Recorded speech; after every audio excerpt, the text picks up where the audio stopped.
रयत शिक्षण संस्थेचे Shri Sadguru Gangagiri Maharaj science, Gautam arts आणि Sanjivani commerce college Kopargaon. NAAC A++ मानांकन प्राप्त.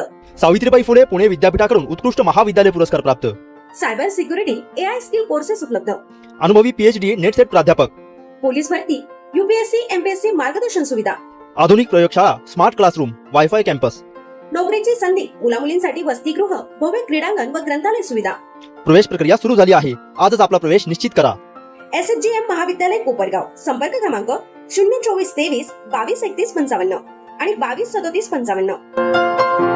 कोपरगाव शहरात ईद उल अजहा अर्थात बकरी ईद सण मोठ्या उत्साहात, भक्तिमय आणि धार्मिक वातावरणात साजरा करण्यात आलाय. सकाळपासूनच शहरातील दोन्ही ईदगाह मैदान परिसरात मुस्लिम बांधवांची मोठी गर्दी पाहायला मिळाली. यावेळी विशेष नमाज अदा करण्यात आली.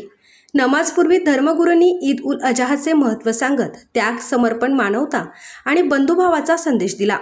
नमाज पूर्ण झाल्यानंतर मुस्लिम बांधवांनी एकमेकांना आलिंगन देत ईदच्या शुभेच्छा दिल्या. तसेच देशात सुख, समृद्धी, शांतता कायम राहावी यासाठी अल्लाहकडे विशेष प्रार्थना करण्यात आली. पोलीस प्रशासनाकडूनही चोख बंदोबस्त ठेवण्यात आला होता. ईदगाह परिसरात वाहतूक व्यवस्था सुरळीत राहावी यासाठी विशेष नियोजन करण्यात आले होते. त्यामुळे सण शांततेत आणि उत्साहपूर्ण वातावरणात पार पडला. यावेळी शहरातले हिंदू बांधवांनी तसेच प्रशासनातील प्रमुख अधिकारी आणि नगर परिषदेचे नगराध्यक्ष तसेच विविध पक्षाचे नगरसेवक आणि भारतीय जनता पार्टी, राष्ट्रवादी काँग्रेस पक्षाचे पदाधिकारी, कार्यकर्ते यांनी ईदगाह मैदानाबाहेर उपस्थित राहून मुस्लिम बांधवांना बकरी ईदच्या शुभेच्छा दिल्या.